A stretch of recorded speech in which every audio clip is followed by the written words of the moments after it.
In a world that constantly demands our attention, few forces are as powerfully distracting or as silently invasive as sexualized content.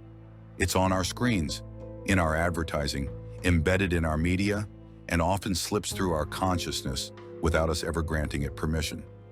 The sexualization of modern culture is no longer confined to adult entertainment or the fringes of media. It is baked into the very platforms we engage with daily. And while the cultural and moral implications have been debated for decades, a more pressing and often overlooked consequence is emerging: the neurological cost. Desexualizing your brain is not a concept rooted in shame or moral panic. It's a mental health imperative. Chronic exposure to hypersexualized stimuli doesn't just influence what we find attractive or desirable. It physically rewires the brain, affecting focus, discipline, emotional regulation, and long-term motivation. Reclaiming your mental clarity in today's world requires more than discipline. It demands a complete recalibration of how we engage with our environment, our technology, and our own biology. To truly understand what it means to desexualize the brain, one must first understand dopamine, the neurotransmitter responsible for the brain's reward system. Dopamine is triggered when we experience something pleasurable, whether it's food, praise, achievement, or sexual imagery. In moderation, it plays a vital role in motivation and learning. However, when dopamine pathways are repeatedly and artificially overstimulated, especially through high-intensity, low-effort sources like porn or hypersexualized content, the brain starts to recalibrate its baseline. This recalibration is dangerous. What once brought joy, reading a book, spending time with loved ones, even working toward goals, starts to feel dull in comparison to the immediate, exaggerated gratification of digital stimulation. Over time, this shift erodes our ability to focus, to connect emotionally, and to derive pleasure from real, meaningful experiences. This is not speculation, it's science. Brain scans of individuals exposed to high volumes of sexual media show desensitization in the reward centers of the brain, a similar neurological profile to those suffering from substance addiction. Attention span narrows, motivation drops, and a foggy, restless mental state becomes the new normal. This is how chronic exposure to sexualized stimuli creates a neurological loop, and breaking out of it requires deliberate action. Modern society does not make it easy to escape sexual stimuli. From Instagram algorithms designed to surface provocative content, to advertisements using sexual imagery to sell everyday products, we are inundated with cues that trigger primal instincts. This constant exposure normalizes a distorted sense of intimacy and desire. Over time, it conditions individuals, especially young people, to seek validation, connection, and even identity through hypersexual lenses. Moreover, these cues often operate on a subconscious level. A person might not actively search for sexualized content, yet still find themselves bombarded with it. It appears in YouTube thumbnails, in Netflix recommendations, in influencer reels, in music videos. These exposures may seem harmless in isolation, but the cumulative effect is profound. Just like eating junk food every day degrades physical health, consuming sexualized content daily degrades cognitive clarity. If this content was purely entertainment, the damage would be minimal. But studies suggest that persistent exposure affects how people view relationships, how they engage with others, and how they process emotional intimacy.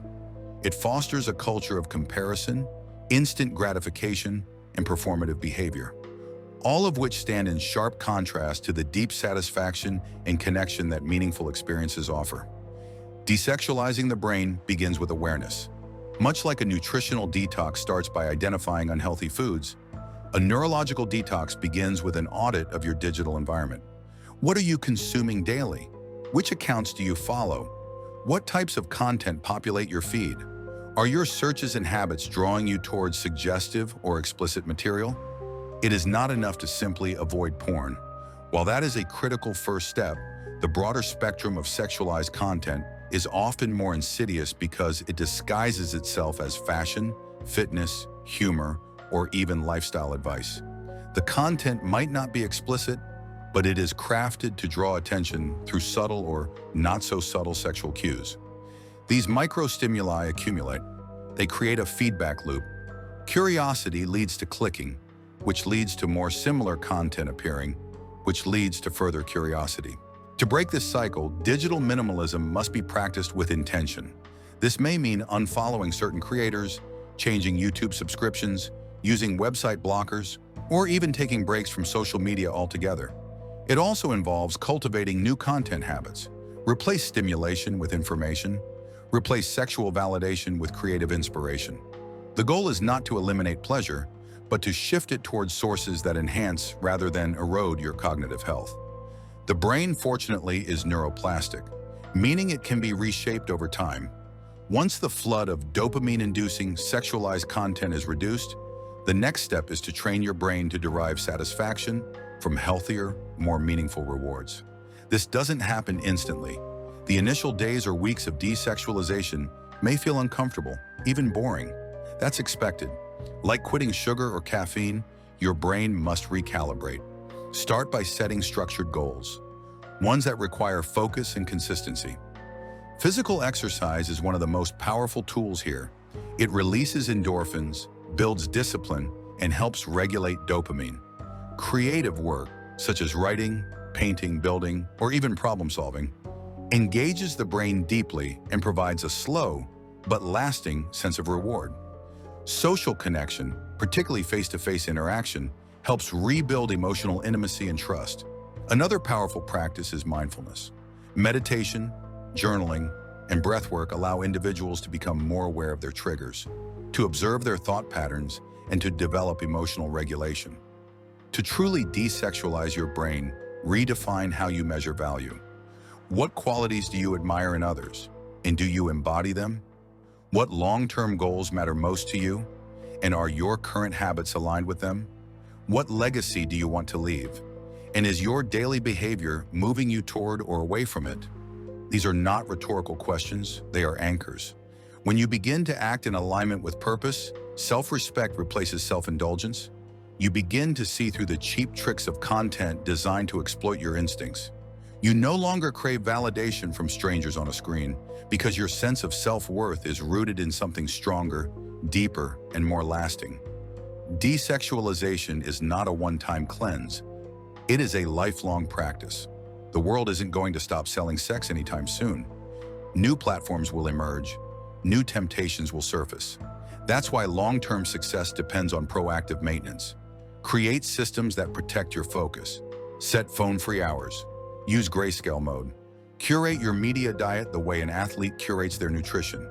Surround yourself with people who value growth over gratification. Talk openly about these issues. Too many suffer in silence, thinking they're alone, ashamed of how difficult it is to pull away. But in truth, this is one of the most widespread silent battles of our generation. When your brain is no longer hijacked by instant gratification and artificial stimuli, you'll notice the shift. Deeper focus, clearer thoughts, more energy, stronger willpower, and a renewed passion for things that truly matter. Relationships become richer. Work becomes more fulfilling. Even boredom becomes beautiful again. In a world flooded with noise, one of the most radical things you can do is reclaim your mind. Desexualizing your brain isn't about fear, shame, or repression. It's about freedom. So the next time your attention is pulled toward yet another seductive scroll, pause and ask yourself, is this strengthening the person I'm becoming or distracting me from who I already am? Your brain, your future, and your peace of mind are worth the answer.